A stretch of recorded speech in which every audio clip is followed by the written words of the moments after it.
usinipite Mwokozi, unisikie.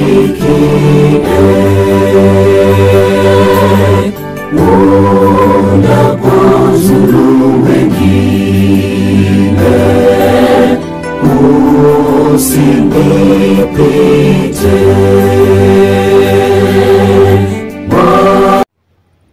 Nikusalimu tena kwa jina la Bwana wetu Yesu Kristo katika siku ya leo, mpenzi mtazamaji wa chaneli hii ya CAM, chaneli ya ujumbe wa sasa. Katika masomo yaliyopita tumeweza kuona nuru ya kuishi mashambani sehemu ya kwanza na sehemu ya pili. Katika siku ya leo niweze kukualika tena tuwe pamoja kuangalia katika sehemu ya 3. Nipende kuambia kwamba usisahau kusubscribe, nenda katika kitufe ambacho kinaonyesha alama nyekundu, eneo ambalo limeandikwa subscribe, ili uweze kupata masomo haya mfululizo katika chaneli hii ya Charitable Agro Mission au CAM TV ya ujumbe wa sasa.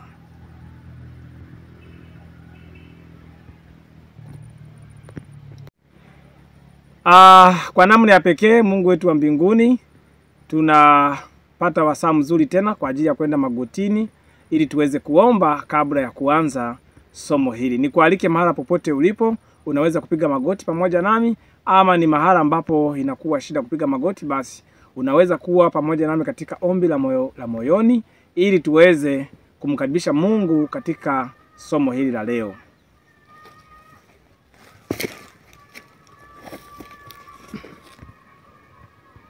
Baba yetu wa mbinguni, tunakushukuru katika masaa haya ambayo umetupatia nafasi ya kusikia kutoka kwako.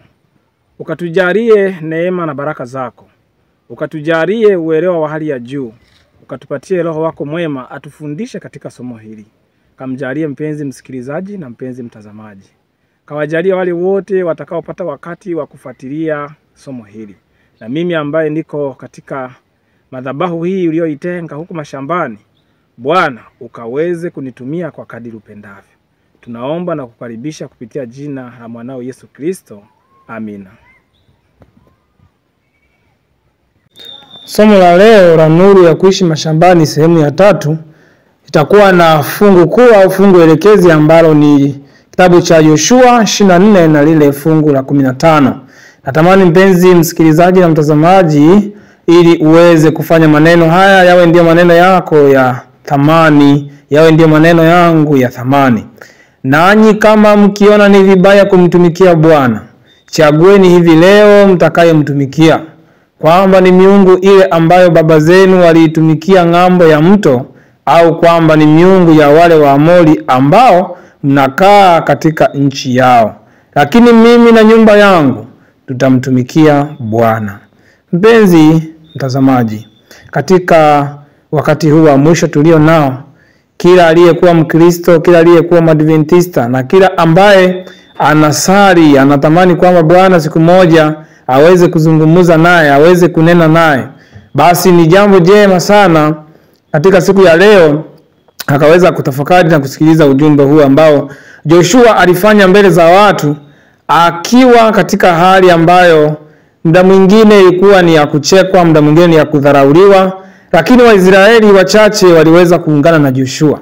Nipende kwa namna ya pekee na wewe utafakari leo somo hili, na mwisho uamue wewe na familia yako. Uamue kumsikiliza Mungu kile anachohitaji katika wakati huu wa mwisho ambao miji mikubwa imejaa dhahama, miji mikubwa imejaa changamoto, imejaa starehe, imejaa anasa. Malezi yamekuwa ni changamoto ya watoto, lakini sio hivyo tu, hata magonjwa yameongezeka kwa watu wazima. Magonjwa yamekuwa ni kila kona. Mpenzi mtazamaji, katika wakati huu unaweza kupata kitu katika somo hili. Nikualike kwa namna ya pekee usikilize kwa makini. Nikualike mpenzi mtazamaji katika nuru ya kuishi mashambani sehemu ya 3. Katika nuru ya kuishi mashambani sehemu ya 3 tutaangalia vipengele viwili ambavyo vitakuwa ndio mwisho wa somo letu hili, na Mungu atakujalia utaendelea kujifunza huko utakapokuwa. Tokeni mjini, ukurasa wa 43. Ujumbe tuliopewa na Bwana. Tokeni mijini, tokeni mijini. Huo ndio ujumbe alionipa Bwana. Matetemeko ya nchi yanakuja, mafuriko yanakuja. Sisi hatutakiwi kujijenga katika miji hiyo miovu ambamo yule adui shetani anatumikia kwa kila njia na ambamo Mungu mara nyingi anasahauliwa.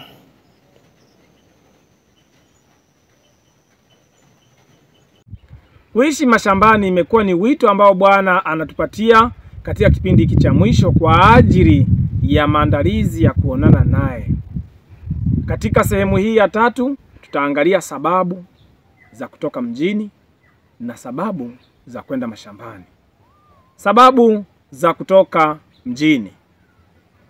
Katika maandiko matakatifu, Biblia imeonesha wazi na roho ya unabii imeonesha wazi kwamba mjini kuna anasa, mjini kuna starehe, mjini kuna kazi ambazo zimewaweka wanadamu bize, na mjini kuna maangamizi mbalimbali, kuna mafuriko na matetemeko ya tabia, lakini pia na ya asili ambayo yanaleta majanga makubwa na ujenzi mbovu wa tabia wanadamu wanapoishi mjini na kuruhusu familia zao ziweze kuishi mjini. Leo tutaangalia tabia, matokeo na maradhi na madhara mbalimbali, vitu vyote ambavyo viovu vinatokea mjini ambavyo vinasababisha Bwana aweze kutuokoa na wito wake kwamba tuweze kutoa familia zetu huko, tuweze kutoa roho zetu huko. Katika siku ya leo unitegee sikio ili tuingie moja kwa moja kuona mifano na mambo ambayo yameshatokea tayari mjini na mengine yataenda kutokea kama wito wa Mungu kukuita kutoka huko mjini au katika jiji kubwa na kutafuta kipande kidogo cha ardhi na kuweza kutafutia mahali pazuri ambapo unaweza ukawa na bustani, unaweza ukawa na nyumba, unaweza ukawa na familia yako, unaishi pale huku ukimtukuza Mungu wa mbinguni katika uhuru. Sababu za kutoka mjini. Uhuru wa dhamiri wa ibada kuingiliwa.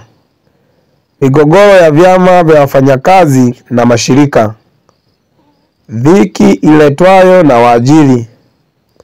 Kuhifadhi utu wetu. Anasa na starehe zilizoko mjini. Majaribu ya kila namna yaliyoko mjini. Penzi mtazamaji, leo tutaangalia kutoka katika kitabu cha Kuishi Mashambani au Tokeni Mjini. Katika kitabu hiki tutaangalia kurasa mbalimbali ambazo Mungu ameweza kutufunulia kupitia roho ya unabii, ambazo zitaweza kufafanua kipengele baada ya kipengele, kuonesha yale yote ambayo yanapatikana mjini ambayo ni hatari na yanasababisha Mungu atupatie wito wa kutoka mjini. Kuishi mashambani sehemu ya 2 aya ya 1. Wakati unaharakisha sana kuja ambapo uongozi wa vyama vya wafanyakazi utatumia uwezo wake kuleta mateso mengi kwa watu. Tena na tena Bwana ameniagiza kwamba watu wetu watoke mijini pamoja na familia zao kwenda vijijini ambako wanaweza kujipatia chakula chao wenyewe, kwa maana siku zijazo tatizo la kununua na kuuza litakuwa zito sana.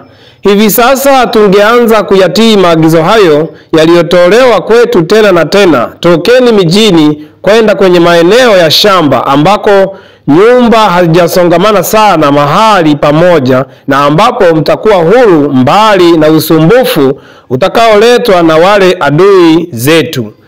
Hilo ndilo Bwana analotuagiza kwamba tuweze kukwepa migogoro ya wafanyakazi itakayotokea mjini. Kuishi mashambani, ukurasa wa 13, kujiandaa kwa tukio hilo. Vyama vya matajiri na mashirikisho ya ulimwengu huu yenye kusudi baya ni mtego kwetu. Achana nayo na kwenda mbali nayo. Enyi ndugu zangu, msishirikiane nayo kabisa, kwa sababu kwa ajili ya vyama hivyo na mashirikisho hayo yenye kusudi baya, muda si mrefu itakuwa vigumu sana kwa taasisi zetu kutekeleza kazi zake mijini.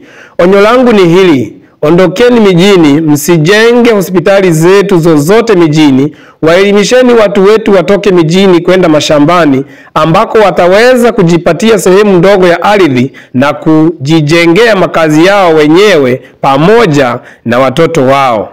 Kwa hiyo mpendo, unaweza ukaona kwamba wito wetu ni kuhama mjini. Kuishi mashambani, ukurasa wa 14, kuhifadhi utu wetu. Kwa miaka mingi nimepewa nuru ya pekee kwamba hatupasi kuweka makao makuu ya kazi yetu mijini. Misukosuko na machafuko yanayoijaza miji hiyo, hali zile zitakazoletwa na vyama vya wafanyakazi na migomo yao, itakuwa kizuizi kikubwa kwa kazi yetu. Watu wanajaribu kuwafunga chini ya vyama fulani wale wote wanaofanya kazi mbalimbali. Huo sio mpango wa Mungu, bali ni mpango wa mamlaka ambayo kwa vyovyote vile tusingekubaliana nayo. Neno la Mungu linaendelea kutimia. Waovu wanajifunga wenyewe katika matita tayari kuchomwa moto. Kwa hiyo mpendwa, nitoe wito huu kwamba iwe ni sehemu yako kuanza maandalizi ya kwenda shambani unapotoka. Kuishi mashambani, ukurasa wa 15. Vyama vinavyoundwa au vile vitakavyoundwa. Wale wanaodai kuwa ni watoto wa Mungu kwa vyovyote vile hawataki kujifungamanisha na vyama vya wafanyakazi vinavyoundwa au vile vitakavyoundwa baadaye. Jambo hilo Bwana anakataza. Je, wale wanaojifunza unabii hawawezi kuona na kuelewa yale yaliyo mbele yetu? Tokeni mjini, ukurasa wa 17. Majaribu ya mjini. Roho za watoto wenu au maisha rahisi na starehe zenu. Ninyi msiendelee tena kuwaweka watoto wenu mahali pale watakapokabiliana na majaribu yaliyomo mijini. Miji ambayo imefikia kilele chake cha kuangamizwa. Bwana ametuma onyo lake kwetu pamoja na ushauri wake ili tutoke mijini. Basi na tusiendelee kuweka vitega uchumi zaidi katika miji hiyo. Akina baba na mama, mnazifikiriaje roho za watoto wenu? Je, mnawatayarisha waliomo nyumbani mwenu kwa kunyakuliwa kwenda katika majumba yale ya kifalme kule mbinguni? Je, mnawaandaa hao kuwa miongoni mwa familia ile ya kifalme, yaani watoto wa mfalme yule wa mbinguni? Kwani atafaidiwa nini mtu akiupata ulimwengu wote na kupoteza hasara ya nafsi yake? Mathayo 16:26. Mtalinganishaje maisha rahisi, starehe, hali ile yenye manufaa isiyo na wasiwasi iliyomo humo mjini na thamani ya roho za watoto wenu? Sababu za kuishi mashambani. 1. Kujenga tabia za Kikristo. 2. Shambani ndipo kuna elimu ya kweli. 3. Shambani ndio urithi bora kwa vizazi vyote. 4. Shambani kuna mahitaji yote. 5. Mbaraka pekee wa maskini ni shambani. Na 6. Bwana anatuandaa kwa wakati wa taabu ambapo kutakuwa hakuna uwezekano wa kuuza wala kununua kwa wale ambao watakuwa wamemchagua upande wa Mungu katika kipindi ambacho kinakuja mbele yetu, ambacho kitakuwa kinazuia uhuru wa dhamiri ya kuabudu. Hivyo tuende katika kitabu cha Kuishi Mashambani tena.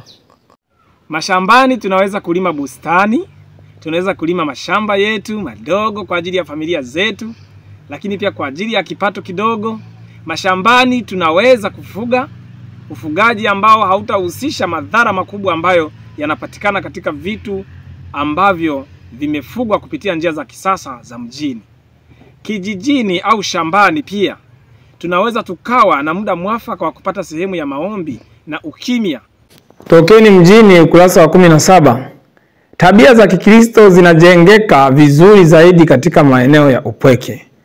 Hakuna hata familia moja katika 100 ambayo ikiendelea kukaa mjini itakuwa na maendeleo mazuri kimwili, kiakili au kiroho.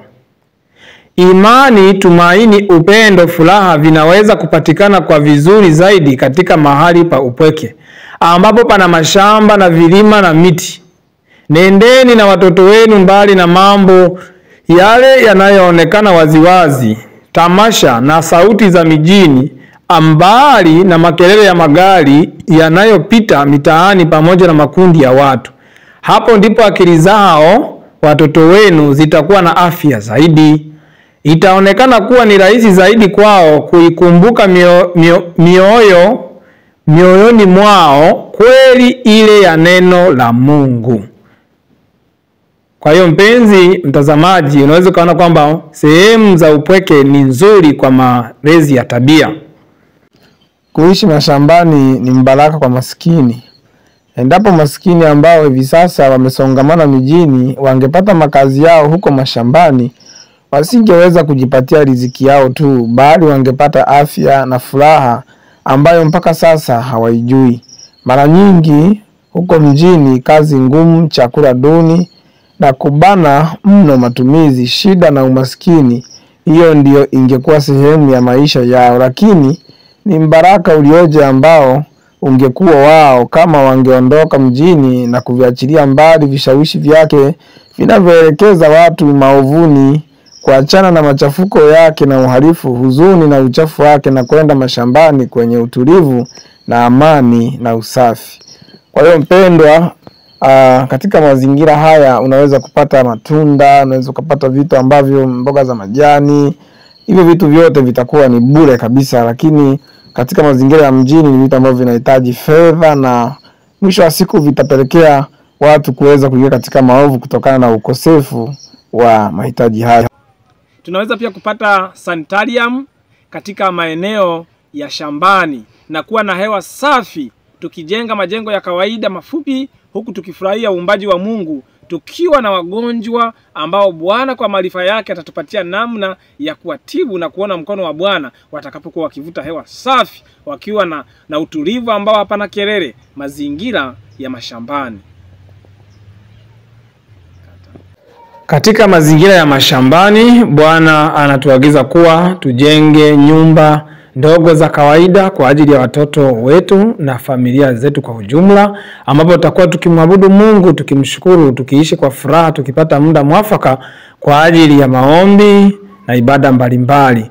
Tutashuhudia uumbaji wa Mungu katika viumbe vya asili, kiwemo ndege, wanyama, pamoja na mimea, hali nzuri ya hewa. Uoto wa kijani utawafanya watoto wetu kuweza kuvutiwa kiasili, watabadilishwa na sisi wenyewe tutaweza kubadilika kwa neema ya Mungu. Ni kuombe mpenzi mtazamaji na msikilizaji wa Kamu, uchukue nafasi basi kuweza kupiga hatua kwa ajili ya malezi ya kiroho. Tokeni Mjini, ukurasa wa 18. Kimbilio katika maeneo ya mashambani. Wazazi na waelewe ya kwamba malezi ya watoto ni kazi ya maana katika kuziokoa roho zao. Katika maeneo yale ya mashambani vijijini, mazoezi ya viungo mengi ya kufanya yenye manufaa ya kiafya yanapatikana kwa kufanya mambo yale yanayopaswa kufanya. Tokeni mjini, huo ni ujumbe wangu kwa ajili ya kuwaleta watoto wetu katika maadili mema. Mungu aliwapa wazazi wetu wa kwanza njia ya elimu ya kweli alipowaagiza kuilima ardhi na kuyatunza makao yao katika bustani ile ya Eden. Lakini kazi ile yenyewe haikutolewa kwa sababu ya dhambi. Bwana mkuu mwenyewe akaibarikia kazi ile ya kuilima ardhi. Kwa mpendwa, unaweza ukaona kwamba kazi ya mashambani ni kazi ya awali, ni kazi ambayo Mungu amependa tuende tufanye kazi za mashambani, tukitafakari ukuu wa Mungu kupitia mimea tunapokuwa tukitazama. Tokeni Mjini, ukurasa wa 20. Wakuu ni urithi utokanao na maisha ya shamba. Hivyo ndivyo ilivyokuwa kwa sehemu kubwa ya watu waliokuwa bora na wakuu katika vizazi vyote. Someni historia ya Ibrahimu, Yakobo, Yusufu na ya Musa, Daudi na Elisha. Jifunzeni maisha ya watu wa nyakati hizo zilizofuata baadaye, walizostahili kabisa kuzijaza nafasi zile za amana za madaraka, watu ambao mvuto wao umekuwa na mafanikio makubwa sana katika kuinua juu ulimwengu huu. Ni wangapi miongoni mwao hao walilelewa katika makazi ya mashambani na vijijini, hawakujua kabisa anasa. Kwa hiyo mpendwa, unaweza ukaona kwamba walilelewa katika maeneo ambayo yalikuwa ni mashambani na vijijini. Anasema kwamba walijifunza mapema kufanya kazi kwa mikono yao wao wenyewe. Maisha yao yalijishughulisha sana katika maeneo yale yaliyo wazi, yaliwapa nguvu kimwili na kupanuka uwezo wao wa kiakili. Ni vizuri mpendwa, unapopiga hatua kuweza kuchagua maisha ya shambani, maisha ya vijijini kwa ajili ya malezi mazuri ya watoto wako. Kitabu cha Tokeni Mjini, kurasa 41, kinatoa wito. Kweli ni lazima isemwe, haidhuru kama watu watasikia, wataizingatia au wataikataa. Miji imejaa majaribu mengi. Tungependa mipango yetu ya kazi kwa kadiri iwezekanavyo na kwa namna ambayo tunaweza kuwazuia vijana wetu wakubwa mbali na uchafu huo. Mpenzi mtazamaji na msikilizaji, niweze kukupa moyo kwamba unapoanza hatua sasa ya kufikiri kuhama katika miji, usikurupuke. Kama mjumbe wa Mungu pia ameweza kuzungumza hilo katika kitabu cha Kuishi Mashambani. Usikurupuke, uweze kupangilia mipango vizuri. Mungu ni wa utaratibu, ili utakapoingia usijute unapoingia katika mazingira mapya. Mungu akujalie kwa vile ambavyo utaendelea kutafakari na kufikiri juu ya ujumbe huu. Jina la Bwana litukuzwe. Migogoro ya wafanyakazi, vyama vya wafanyakazi vinadai haki zao, haki za kuongezea mishahara, haki za utendakazi bora na mambo mbalimbali yanayohusiana na kazi. Hayo yote yatakuwa ni mtego kwa waaminifu wa Mungu anayoishi mjini. Lakini pia sinema na anasa mbalimbali zinazopatikana mjini zinakuwa ni changamoto kwa ajili ya vijana na makuzi na malezi mbalimbali ya kiroho. Kwa mpendwa mtazamaji, chukua tahadhari kwa ajili ya familia yako. Tokeni Mjini ukurasa wa 18 inasema, kama vile ilivyokuwa siku za Nuhu, ni kusudi lake shetani kuwashawishi wanaume na wanawake kwenda mijini. Isitoshe, ili kufikia lengo lake anavumbua kila namna ya mambo mapya, mitindo mipya na burudani, kila aina ya mambo ya kusisimua, na miji ya ulimwengu wa leo inageuka na kuwa kama ilivyokuwa miji ile kabla ya gharika. Daima tungebeba mzigo huo wa kujihadhari. Tunapoyaona maneno hayo ya Kristo yakitimia, kama vile ilivyokuwa siku za Nuhu, ndivyo kutakavyokuwa kuja kwake Mwana wa Adamu. Mathayo 24:37. Wapendwa, na sisi tungechukua tahadhari kubwa. Tuchukue tahadhari kubwa kuweza kuondoa familia zetu, makazi yetu pamoja na miradi yetu mikubwa kuwekeza katika mazingira ya mjini. Badala yake twende vijijini ambapo kutakuwa na furaha na badiliko la kitabia.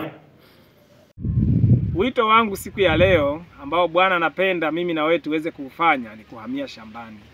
Ni kuweza kutafuta kipande cha ardhi kidogo ambacho kinaweza kufaa kwa ajili ya familia yako katika wakati huu wa mwisho.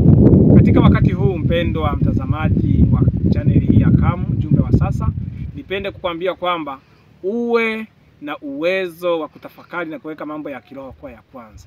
Yule ambaye ni Mwadventista mwenzangu, na yule mwingine ambaye ni Mromani, na yule mwingine ambaye ni dhehebu liwalo lote au dini wayo yote, ujumbe huu unatuhusu sisi wote.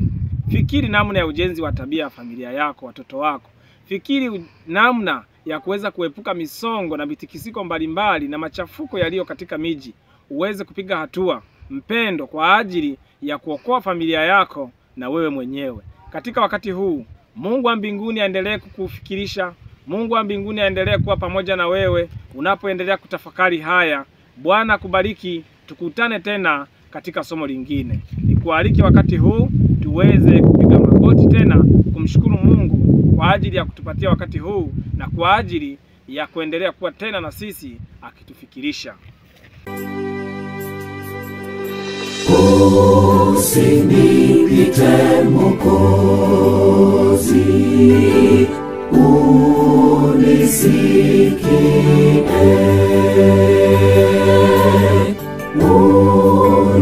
Unapozuru wengine,